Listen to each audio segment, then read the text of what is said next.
नमस्ते, मेरा नाम आयुष तिवारी है और आप वॉक्सी टॉक्सी हिंदी के मंच पे बने हुए हैं। और अक्सर आपने एक कहावत भी सुनी होगी कि हर सफल पुरुष के पीछे एक शानदार महिला का हाथ होता है। लेकिन आज हम आपको इसके विपरीत एक चीज़ बताने वाले हैं कि एक शानदार महिला के पीछे जिसने देश विदेश सब कहीं नाम कमाया और इस कोविड काल में उन्होंने न जाने कितने लोगों की ऐसे मदद की जो वास्तविक मदद के हकदार थे। तो ऐसी ही महिला के पीछे एक शानदार उनके पति का हाथ रहा है और उनका परिचय भी किसी तारीफ़ का मोहताज नहीं है। तो हम वर्षा वर्मा जी के घर पे हैं, जो एक सामाजिक कार्यकर्ता हैं जिन्होंने कोविड के दौरान मृत लोगों का अंतिम संस्कार करवाया, उनको वाहन उपलब्ध करवाए और भी तमाम सारे वो सामाजिक कार्य किए हैं उन्होंने, जो अपने आप में जिनका कोई मोल नहीं है। तो आज हम वर्षा वर्मा के पति जी से बात करेंगे कि उन्होंने इस दरमियान जब मैम फील्ड पे थी, काम कर रही थी, तो वो घर पे कैसे सब मैनेज कर रहे थे। एक हस्बैंड होने के नाते क्या उनके मन में चिंताएं नहीं थी कि परिवार को कुछ हो गया, घर को कुछ हो गया तो कैसे मैनेज करेंगे। तो सबसे पहले तो आपको भी ऐसे पतियों को बड़ा धन्यवाद देना चाहिए। सर, थोड़ा सा परिचय अगर आप दे दें अपना। तो मेरा नाम राकेश वर्मा है और मूलतः मैं गोरखपुर का रहने वाला हूं और मैं इस समय पीडब्ल्यूडी में सहायक अभियंता के पद पर कार्यरत हूं और वर्तमान में यूपीडा में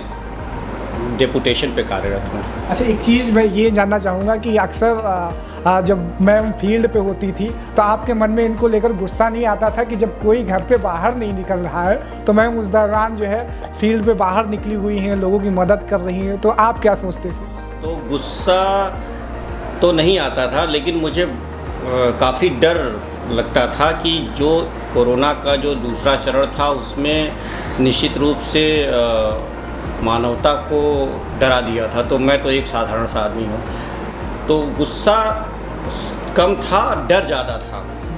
लेकिन अब मैं ये जानता हूँ कि इनके अंदर जो है ये एक साधारण महिला के अंदर जो गुण होते हैं वो नहीं है, ये असाधारण महिला है। तो उसको मैंने रोकने की कोशिश की थी, लेकिन वो मेरे रोकने से रुकने वाली नहीं थी। तो मैंने सोचा कि रोकने से अच्छा है कि इनको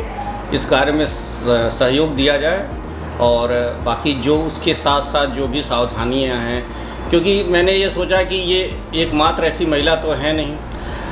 डॉक्टर का पूरा समुदाय और जो फ्रंट लाइन जो हेल्थ वर्कर है वो भी कहीं ना कहीं अपनी जान को जोखिम में डाल के काम कर रहे हैं। बहुत सारे ऐसे लोग हैं जो इस संकट की घड़ी में भी आगे थे। तो अगर उसमें यह इतना अच्छा कार्य कर रही थी तो मेरी भी एक मोरल ड्यूटी बनती थी कि मैं इनको सहयोग करूं। इस असाधारण महिला से एक सवाल पूछना चाहिए। सर ने आपको असाधारण महिला कहा है। अक्सर घर पर जब पति पत्नी रहते हैं तो तमाम सारी बातें होती हैं, नोकझोंक होती है। तो उस दरमियान सर का जो डर था, जो फिक्र, वो फिक्र में कैसे बदला आपकी, और कैसे भाई आपने अपनी इम्यूनिटी को बूस्ट किया, कैसे आपने अपने मन में, तो उन सारी चीज़ों को थोड़ा सा जानना चाह रहे हैं अगर आप। कि मैं एक पैम्पर्ड वाइफ हूँ। शुरू से ही इन्होंने, मुझे लगता है कि मेरी सारी बातें मानना या मेरे कह सकते हैं ना फीमेल्स की लैंग्वेज में नखरे उठाना, तो ये शुरुआत से था। ऐसी सारी चीज़ें हैं और चूँकि ये एक टफ़ टाइम था, न सिर्फ देश के लिए, हम सभी के लिए, हर परिवार में चूँकि अप्रिय घटना हो चुकी थी।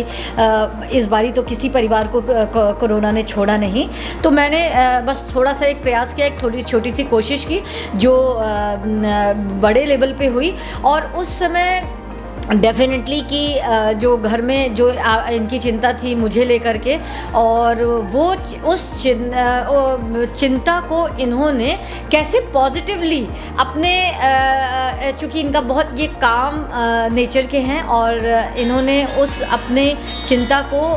एक डाइवर्ट किया कि हमारी केयर करके। तो जो इन्होंने मुझे केयर किया, आप मान के चलिए कि जैसे ज़्यादा फ्रूट्स हमें देने लगे, क्योंकि मेरे पास टाइम कम रहता था, जल्दी निकल जाना, देर से आना, या टाइम की बाउंडेशन नहीं थी। तो नहाने का पानी गर्म करना या स्टीम के लिए तैयारी रखते थे जब मैं आती थी, और ज़्यादा सारी टैबलेट्स मुझे देना, मल्टीविटामिन्स की और इम्यूनिटी बूस्टर्स की काफ़ी सारी टैबलेट्स, ज़्यादा फ्रूट्स देना, ज़्यादा हेल्दी फूड के लिए लिए प्रेशर डालना, तो ये सारी चीज़ें भले मैं नहीं करते किया, लेकिन मैंने इसको किया। और शायद इन चीज़ों को चूँकि मैंने बहुत अच्छे लेवल से इन्होंने जो कराया और मैंने ये किया, तब जा कर के मैं ये सेवा दे पाई, वरना शायद बीच में ही बीमार पड़ जाते तो हम इतनी सेवा भी नहीं दे पाते। एक सवाल आपसे ये मैं लेना चाहूँगा कि अक्सर पुरुषों में भावना होती है एज कम्पेयर टू वाई, या फिर आप और कुछ हस्बैंड कह लीजिए, कि अगर वो पत्नी के लिए कुछ कर देते तो दिन भर में 4 बार सुनाते जरूर हैं, मैंने ये कर दिया मैंने। तो आपके मन में ये कभी ख्याल नहीं आया, फिर गुस्सा नहीं आया, ये तो सामाजिक कार्यकर्ता बनी है और हम इनके लिए काम कर रहे हैं, तो इन परिस्थितियों को आप कैसे देखते थे? नहीं, मेरा कभी भी जेंडर बायस्ड में नहीं रहा, और मेरे हिसाब से men and women are should be given equal opportunity and they are equally capable. इनके अंदर क्या है कि ये शादी के बाद ये हाउसवाइफ ज़रूर रही, लेकिन इनके पहले जो इनका जो स्टूडेंट लाइफ था उस समय ये शायद बहुत कुछ अचीव कर सकती थी, but due to some reason ये वहाँ नहीं पहुँच पाए जहाँ इनका सपना था। तो उस चीज़ को एक दूसरे माध्यम से इन्होंने प्राप्त करने का बीड़ा उठाया था, और इनकी क्षमता तो निश्चित रूप से थी, ये बहुत डेडिकेटेड हैं, डिटरमिन्ड हैं। तो मेरे ख्याल से किसी भी पुरुष या महिला की बात नहीं है, देखिए जो क्षमता होती है किसी भी वो पुरुष या महिला देख करके नहीं आती। लेकिन अगला सवाल मैं आपसे लेना चाहूँगा, क्योंकि आप सोशल वर्कर हैं। मान लीजिए कभी कि सर का ऑफिस का टाइम हो, आपका सुबह फ़ोन की घंटी घनघना दी कि भाई आपको फला काम पे या फला जगह मदद पे पहुँचना है, तो उस दरमियान आप कैसे मैनेज करती है कि सर को ऑफिस भी जाना है और टिफ़िन भी बना के देना है, लेकिन आपको उधर पहुंचना है, तो क्या इनकी नाराज़गी नहीं होती थी, या नाराज़गी होती थी तो उसको इनको कैसे कन्वे करती थी आपकी भाई थोड़ा सा लेट है, थोड़ा सा नहीं लेट है? जी, आपको क्या लगता है कि मैं जिस मुकाम पे हूँ, क्या इनके सहयोग या अपनी बिटिया के सहयोग के बिना मैं उस मुकाम पे पहुँच सकती थी? नहीं। तो डेफिनेटली जो इनका मतलब 100 में से 110% इनका सहयोग रहा चीज़ों को लेकर के, और कभी मुझे नहीं लगता कि कभी एक बार भी 1% टाइम भी ऐसा कभी कुछ हुआ हो कि मुझे कोई अर्जेंसी आई हो काम को लेकर के और मुझे बीच में ही छोड़ के जाना पड़ा, बल्कि इसका बेनिफिट और मिल जाता था मुझे अगर हम बीच में काम छोड़ के जाते थे। तो जब मैं वापस आती थी तो वो मुझे सारे काम अपने कंप्लीट मिलते थे। मान लीजिए जैसे हम टिफ़िन नहीं तैयार कर पाए या ब्रेकफास्ट नहीं रेडी हो पाया, तो मैं जब वापस आती थी वो अर्जेंट अपना काम निपटा करके, तो वो चीज़ें जब मैं वापस आती हूँ तो मुझे सारी चीज़ें हाँ करी हुई मिलती थी। तो कभी कभी लगता था शायद मैं बहाना बना करके भी 1-2 बार बीच में जा सकती हूँ अर्जेंट बोल करके इसका बेनिफिट उठाया जा सकता है। अभी तो एक चीज़ आपसे पूछना चाहूँगा मैं कि चलिए ये बातें तो खैर बड़ी सामान्य सी हैं, मैम फील्ड पे होती थी, कोविड का दौर था, तमाम सारी चीज़ें एक चूँकि आप लोग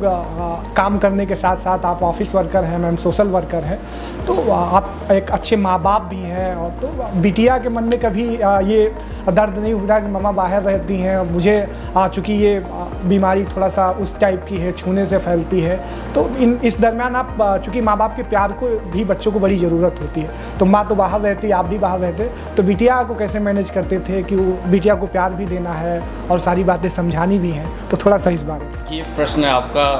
बहुत इसका उत्तर इतना सामान्य नहीं है। ये बात सही है कि अगर हम लोग तो फिर भी मैच्योर थे, बट बेटी हमारी उतनी समझदार या नहीं है, उसको निश्चित रूप से जो है माँ बाप की ज़रूरत होती थी, और बाप मतलब पिता से ज़्यादा तो माँ की आवश्यकता होती थी। तो इनिशियली उसने भी काफ़ी मिस किया, नो डाउट, बट ये कि वही बात है कि जैसे हम इस बात को समझते थे तो उसने भी